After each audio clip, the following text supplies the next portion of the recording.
It's Kellen, and today on Diversified Game, you guys are in for a treat all the way from South Korea.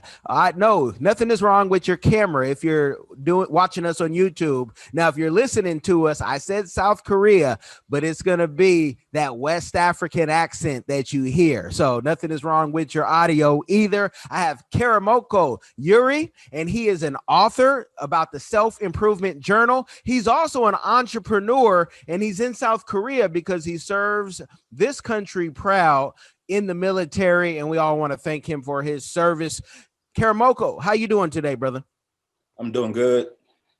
You doing good, man. I know you're fresh from the gym. I just did my 10 plus miles on my bike. I'm fresh off. So I feel you. I feel the energy.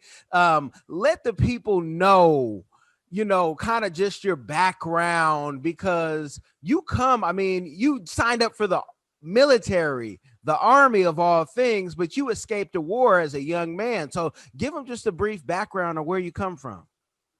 My name is Karamokoh. I was born in Sierra Leone. I say in West Africa. I grew up in Sierra Leone, like you're saying. I experienced some of the war. We had a war while I was over there when I was little. We had a little civil war, and I almost got killed. Just cut long story short. I was there, and I experienced all that, the hardship, and there was actually a time where I almost got a RPG flew past us and hit the like a building that was kind of close to where we was at. So, and I'm in the military now. I'm in the U.S. I'm in the military. I came to the U.S. when I was about 13, and I grew up in Alexandria, Virginia. I just published my first book. It's called the Self-Empowerment Journal. It's pretty much it. It's about me. Well, there's so much in that, and I know some people will say, coming from a civil war as a child, what made you then say, hey, I might possibly go back into war? And I know you've done some tours in Afghanistan. What made you say, I want more of that? Because you could have easily just, kicked back, went to school, said, hey, I'm never going to fight again because I come from the fight. So for one, I like the challenge. I like challenging myself. Before I joined the army, I worked a lot of different jobs. Jobs that some of my friends at the time will like to work. I just see my life as a journey, and and I like the adventures that come with it. So I always try to put myself in position that will kind of challenges me. But as far as the military, so yeah, that's one of the reasons. It's just me trying to do something that would challenge me, and also it was because I was going to college. I was in Virginia. I was attending the Virginia Commonwealth University. At the time, I had a lot going on. I lost my job. I was to the point that I was going to be homeless, So the military was the next best option at that time. So that's one of the reasons why I decided. Okay. And things happen in life where you never know what you'll have to do. Some people are sitting very comfortable during these COVID times, and some people's lives have been turned around. But at any time, anybody could have, it could flip. One thing, for the good, for the bad, something, change is inevitable, and that steady sometimes isn't as steady. So you have to have, a backup. That's why I stay fit in case Uncle Sam ever calls on me and I say, hey, that's what I got to do. That's what I got to do. Let me be able to do my PT right now and ready to get it in. But let me ask you, are you an adrenaline junkie? And if you are, do you think coming from that Civil War where you're like, I've already seen the worst, so my mind is accustomed to whatever I might see, in the U.S. war, people hear us going into war zones, but that doesn't necessarily mean you see action. So, do you think you're an adrenaline junkie at all? I don't consider myself an adrenaline. A lot of things from outside looking in, it looks really super. It's different from when you're actually doing it, you know. So yeah, it wasn't. I wasn't doing this to like, you know, try to be that tough guy type of thing, or looking for some, you know, action or whatnot. No, it was just it was something at the time. It was a tough decision for me to make, and it was just what needed to happen at the time. You know, that was one of the option that was readily available to me. So that's why I went ahead and took it. Okay. And I had to ask that question because there are a lot of guys in the service who do like the adrenaline, or they like the thought of adrenaline. And I have some buddies who we went to college and they were doing their ROTC and everything, but they couldn't wait once they graduated, with their master's, some even with their PhD, to hold that big 50 cal. And I said, you're in the Air Force. If you don't stop, give the Marines or the Army back their gun. And so I just got to ask, because if you are an adrenaline junkie, it's not a bad thing. It's just, I like adrenaline. I like the rush. I'm from Oconda. I don't know if you know where Oconda is, but that's Oakland, California, after you see Black Panther. And I like the adrenaline. I ride bulls. I do stuff where my wife's like, I'm glad I got life insurance on you, because that adrenaline, I just kind of need it, or my mind doesn't always process the same. So I got to ask for my own self to see if I'm the only one out there like that.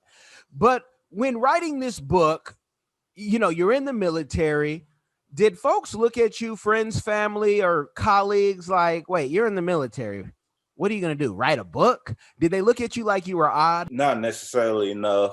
Um, if actually a lot of people weren't inspired by it, just because with the military, the schedule is really tight. It's hard to do any side hustle, so it was more of a lot of people took it as a motivation or an inspiration. Hey, no, that's good that you didn't get the doubt. A lot of times when you try to do something different, people look at you like you can't do that, or why are you doing it, or they say things like, oh, he wrote a little book over there, and it's like, well, if I sell 1 million copies, you won't be calling it that.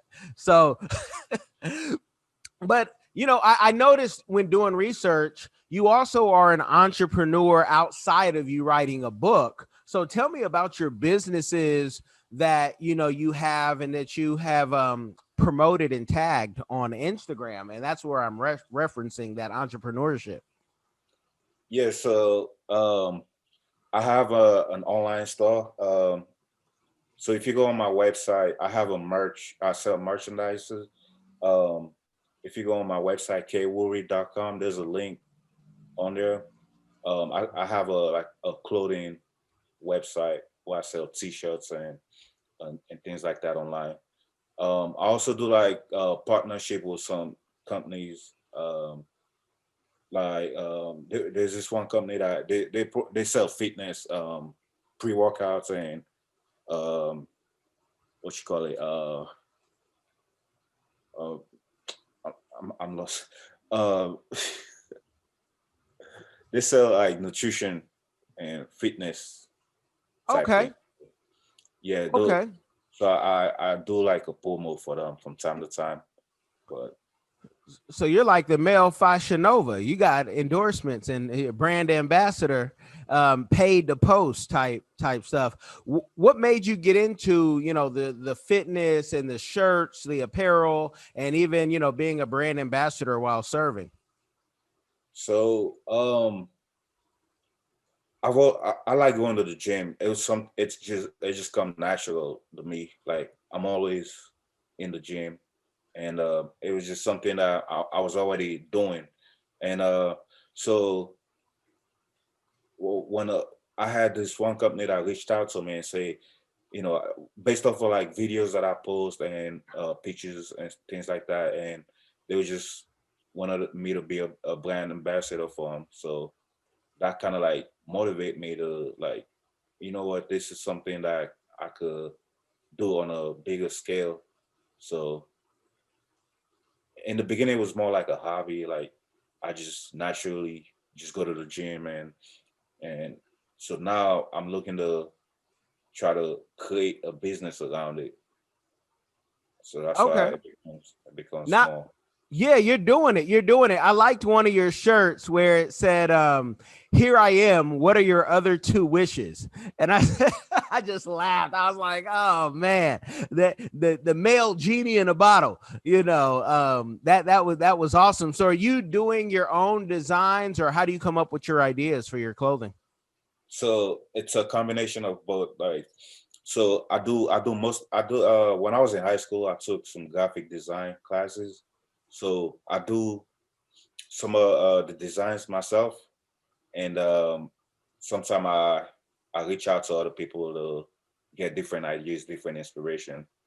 Um, the name of the clothing store, as you can tell, I'm just waking up right now, so I'm forgetting a lot of stuff, which No, you're I just good. woke up. It's about 6 in the morning on my side. But yeah, the name of my clothing store is called Uplift Clothing. It's UPLYFT clothing.com. So yeah, I make some of the designs myself, and sometimes I branch out to other people, and they help me out with some of the designs. Okay, and all those links, you guys, will be in the description box, and check it out because it is some interesting stuff. Like I had mentioned the one I just mentioned, and even the self improvement. It seems like self improvement, that is the brand, that is what you are all about. People improving themselves, and there's no better time to push that than now because people need it worldwide. I don't know the last time you've been to Sierra Leone, but I know everybody that I know who has gone there, they have to self improve on their mental when they're landing at your interesting airport because there's no airport like a Sierra Leone airport. And you guys go YouTube or Google that. It's a mission, whatnot, and a photo op. So self improvement. Was there ever a time that you dealt with like doubting yourself or any type of depression?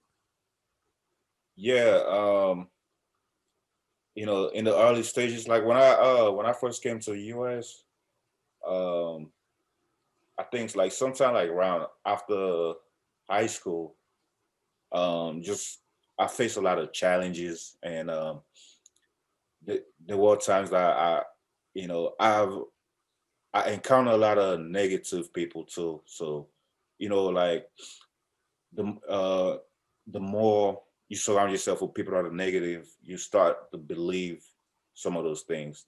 And Mhm. so I there was some times where I was like doubting myself. I thought I wasn't good enough, or I can do certain things. But those are all just it was just later I find after I go through like the self development, I find out those were just like self or just perception, just make believe things, and it happens to a lot of people. A lot of people go through that.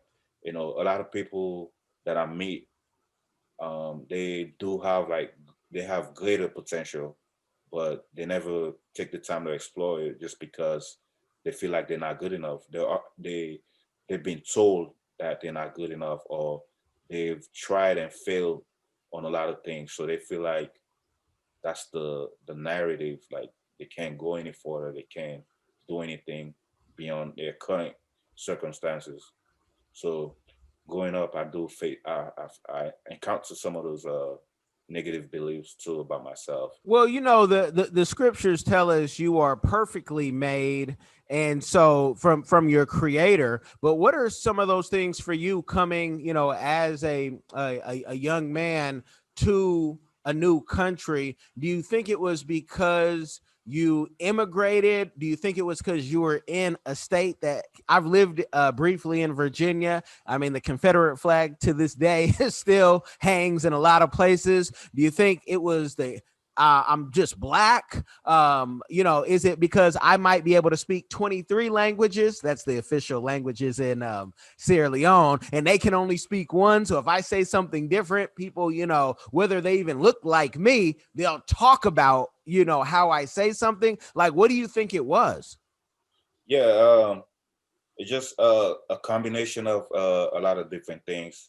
Um, so some people, um, they do things what they do things to other people, things that have been done to them. It become part of their nature.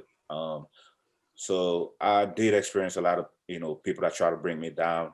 Um, but I just believe it's a combination of all the things you just said. Coming into a new country, it's a different culture, different way of doing things. So it was just a combination of all these little things. Okay. And Sierra Leone though is it has a unique history because many say, and it's just the facts, was colonized by freed slaves who, to this day, right now, we're seeing a lot of Black Americans who want to go to Africa. I'm Mr. Africa. So when we start talking Africa, I'm just going to go there. That I tell Black Americans, when you go to these countries, make sure you don't go trying to save the people. You're not Jesus. And all you can do is bring your money home and spend it and learn to clear your mind and assimilate as much as you can, which makes sense, because when people come to America, we always expect people to kind of assimilate, to do business. So having that unique history, was there any, maybe offspring or Americans where you kind of understood the culture in America, since Sierra Leone was colonized by freed slaves, and many Black Americans go to Sierra Leone? Maybe you were able to get assimilated, because even Sierra Leone rap is like, you would have thought K-Man was from LA, if you didn't know. So just like, how did that work for you? Were you used to Black Americans especially, or even white Americans when you came over here? Yeah. So I was used to them. Um, just through the media. Like when I was growing up in Sierra Leone, we used to watch like hip hop videos and watch American movies. So a lot of that stuff transpired to how people act and dress. So we kind of have a glimpse of the culture, with the help of the TV, because we watch a lot of TV and um, reading magazines and things like that. We kind of get an idea of what the culture is like. Um, yeah, so Sierra Leone was actually colonized by a Great Britain, and one of the main languages Creole, which is broken down English. So it's like English is also taught at school, and English is the official language. So a lot of the things kind of we already have a glimpse of the culture, the way of doing things. So it's not Okay. like it's not as as you know there's a generalization of Africa, right? That's being showed in the media a lot of times. Um, it's not like people out there butt naked chasing animals and things like that. I mean, it is in some places, but it's not like what they made it seem on the Discovery Channel or It, African. it's nothing like they see, and somebody will hear you say that and say, "See, I told you." He said they were chasing. No, you go to Mombasa, Nairobi, South Africa, Ethiopia, Cameroon. I've been to all those places. Ain't never a time I'm seeing anybody chasing an animal, and only the one time, because I was with the group travel, did I go to a safari, did I see the zebras. Now you can see all the zebras and the elephants if you want to go rural, but let's be honest, most Americans, especially Black Americans, they didn't come to Africa to do all that. They're trying to turn up. So, and I'm glad you said colonized by the British, because that's an argument. Somebody will say, well, Kellen, they were colonized by the British first, but then the British, like they did Australia, dumped off what they didn't want to deal with, and they dumped off slaves there. And there is, to this day, I believe, you correct me if I'm wrong, still a beef between like the two classes. If your ancestors had come from here, there's that tension. Correct me if I'm wrong. Yeah, so yeah, there is a tension. There's a thing called tribalism. So the different tribes are fighting each other. They're going against each other. So it's just like any other place. Like, uh, I represent this part, so this is my place. You cannot come over here, or you cannot try to come control me, or I want to be in control of you. It's kind of like that, the same thing as the universal thing that people always fight about.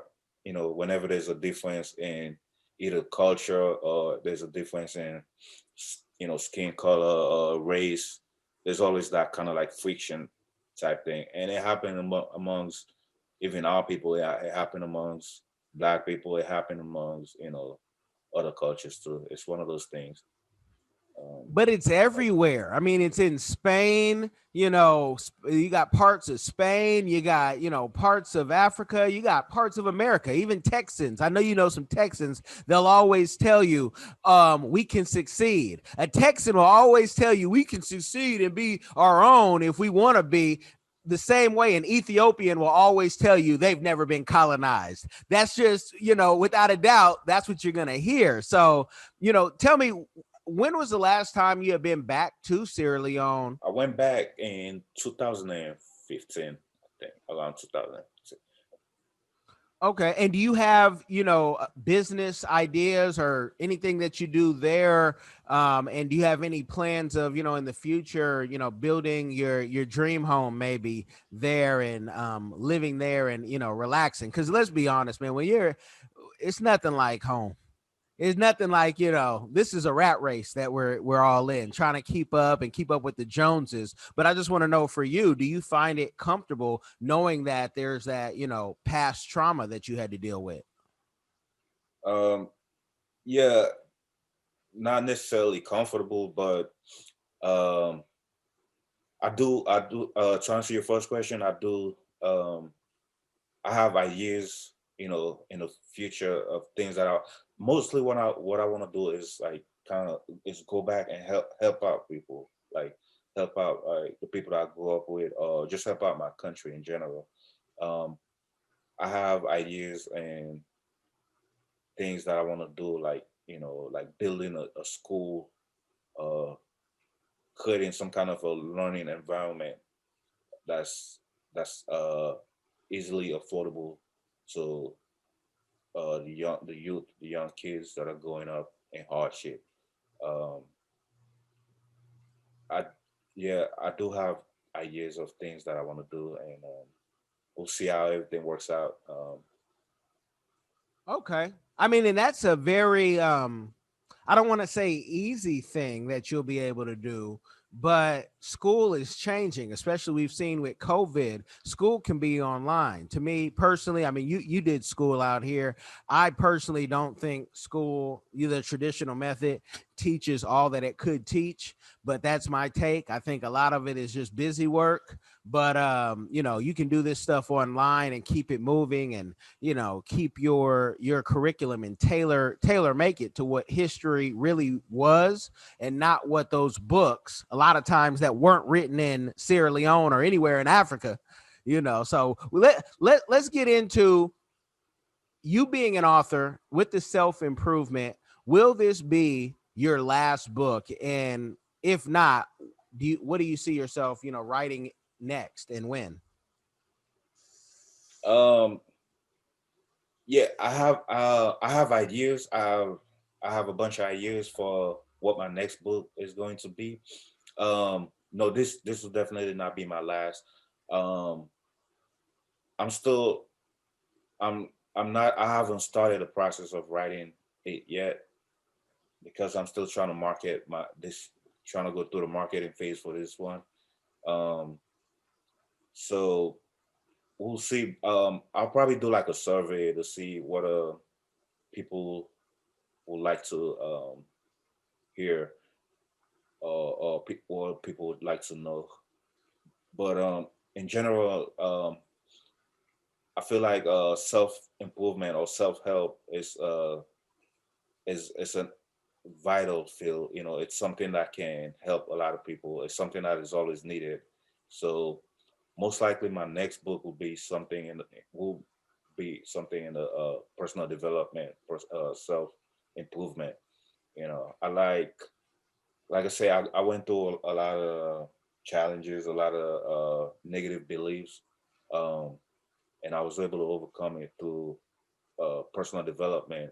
And I think a lot of people can benefit from it too. So there's always a need for self improvement. So my next book will most likely be in the field of self And development. I mean, people can always, look at your story and be inspired by it because you hear, I mean, maybe school in America was interesting to you, but it was probably easier in America because everybody that I know that's come over, they could dang near teach the class that they're in. And I know that you talked about in your book, you had to write, walk 30 minutes sometimes in the hot sun and you probably never had to do that in America. That would almost be like child abuse. The bus would like come get you and hey, come jump in. You don't have to, do that. I walked to school. I never had a problem with it, but it was a different time, a different day.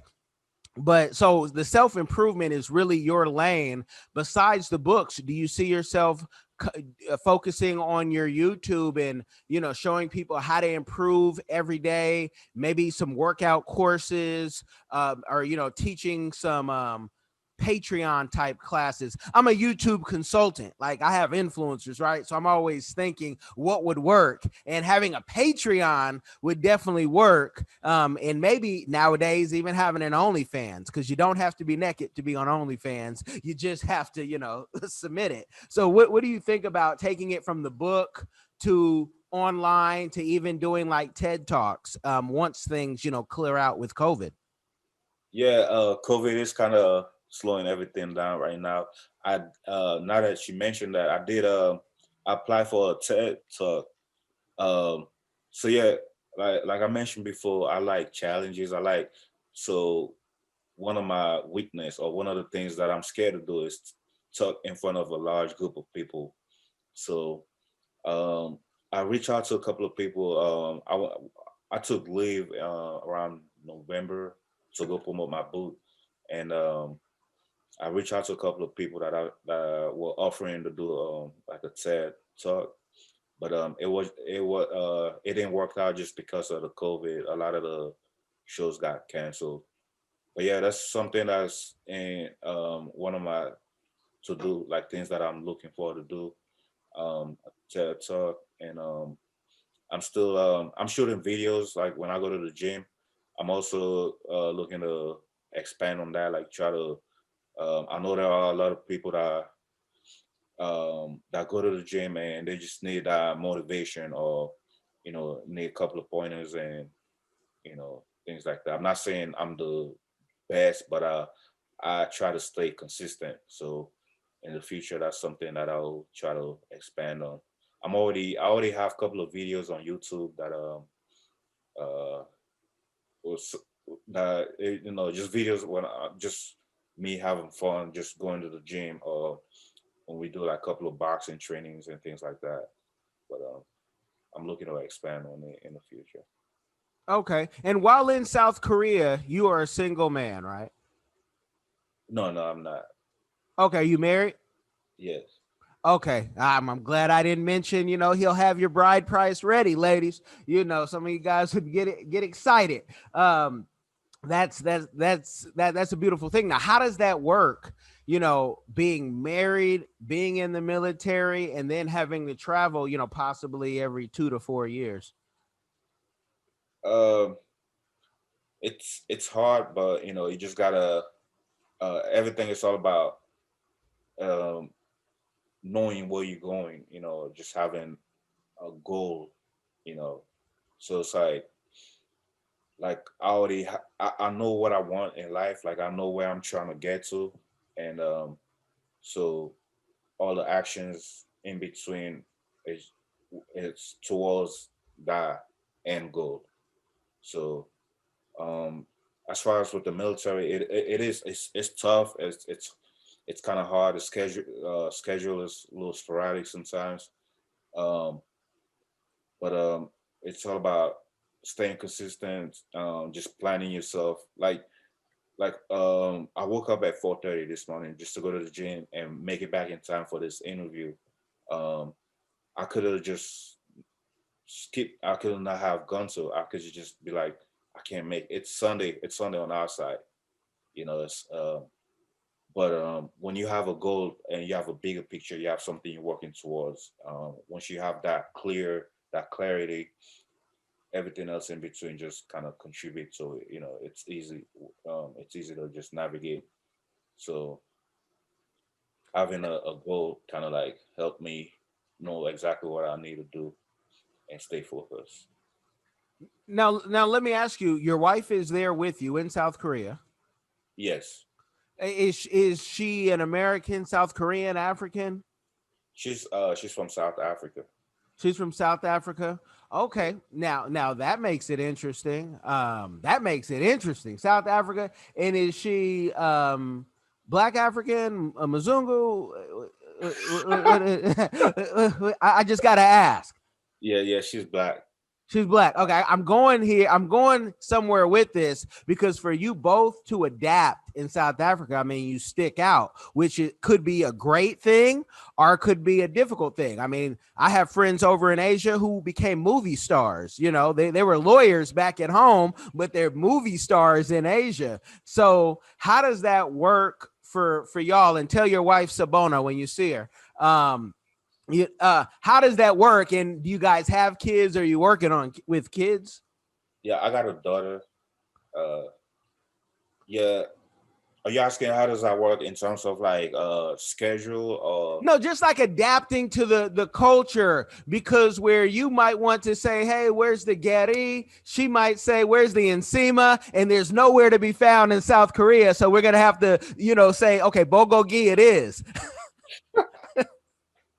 I see what you mean. Yeah. So with the military on base, they have it is difficult to get some of the things. But on post they have like the commissary. They got it's just stuff that you will find at Walmart as far as cooking. Like um we just do the basics, like get chicken, what you call it, seasoning, and they have all the stuff that'll need the basic stuff that which we work with what we have, and yeah, we try not to overthink Oh, it. okay, so you guys are content, but if your wife goes through an airport and sees a Nando's, she probably lose her mind just because it may not be there in South Korea. Maybe Nando's is there, but I doubt it. I haven't seen it. You're right. You're right. She is definitely she go crazy about Nando's. Like in the States, in DC, like when we go to DC, they have a lot of Nando's around that area. So Mhm. yeah, she makes sure we stop at the Nando's anytime we go to like DC, and they have a couple of Nando's in Virginia too. Yeah, she do go crazy. Okay. And some of y'all are like, how you know, Kellen, I got a gift. It is a gift from God, y'all. That's all that it is. But that's a beautiful thing. I love to hear that story. And that's really a book in itself. I also write books, and we even have a publishing company because I knew I wanted to write multiple books. And I write books on like my family's adventures. So I would definitely just give you a hint to say you got so many books in you because being black, being African in South Korea, and just making that work, and just exposure in the life and the experiences that your daughter will have, that others will say, you did what? And how do you know that? And maybe she even knows, some Korean. Do you feel safe being in South Korea? Yeah, I feel safe. The Korean people are very nice. Um, and I'm here with a good group of people, so I feel safe. Yeah, I just Oh, feel just like being in the States. Really. okay. Same thing. And I just say that because a lot of, just like Africa has a stigma on it of when you go there and the things you're gonna see or the things you're gonna encounter. South Korea and I'll say much of Asia has it where, oh, they don't like us, and you're gonna, if you sit on a bus, they're gonna get up, which you could get that same thing here in America, which many don't understand. So I just want you to kind of, I'm glad that you said you feel safe, and the same as the States. But what is the for you, with all the success that you have had and that you're gonna have in the future, because the best is yet to come, what is your community give back that you are doing or that you're gonna do in the future? In the future, I'm glad you mentioned that. So I used to I like helping, right? So I used to before I joined the army, I used to like try to look up like community service where I could like volunteer to help. And part of the reason too when I why I joined the army, part of it is kind of like we contributing to something uh greater, because I feel like when I was in Sierra Leone, we didn't have a organized army to protect the people, you know. So I like the way America, what they have in the U.S. Being able to try to protect its citizens. So and it makes everything so peaceful, So and compared to my country, everything was a little chaos and disorganized.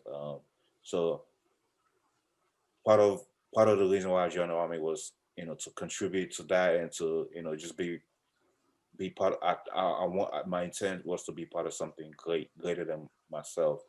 Um, yeah, I don't have anything concrete uh, yet in mind, but I know that that's something that's in the back of my head. Like in the future, I'd like to like see how I can help out with other people, either by through mentoring or just like being a positive role model to people, younger generations.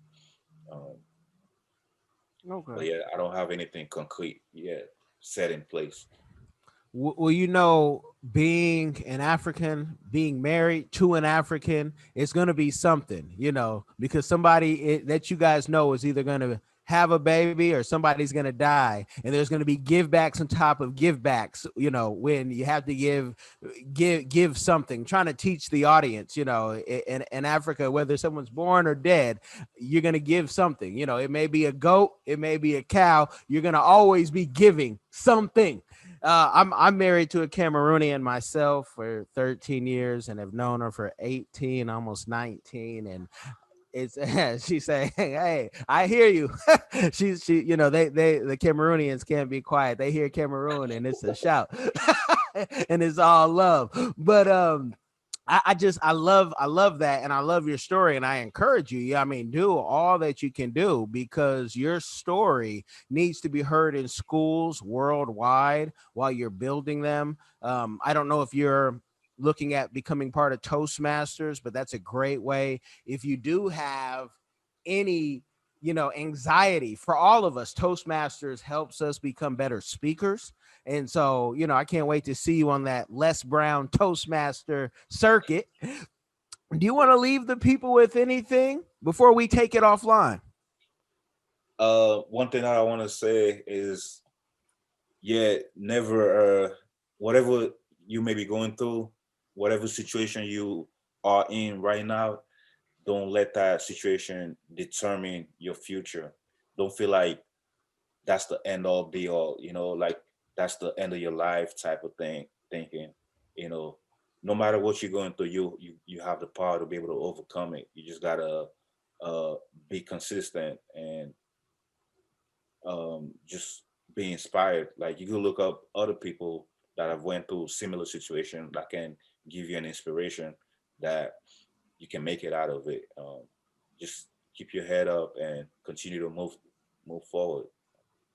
Man, you guys have got the game. His links will be in the description box. Make sure you pick up the book, say hello, even if it's a thank you, and see what's next. Shirts, clothing, book, sweatshirts, you got it. So make sure you like, share, subscribe. Let somebody else be inspired by what you have heard. Thank you, brother. Thanks, man. Appreciate it.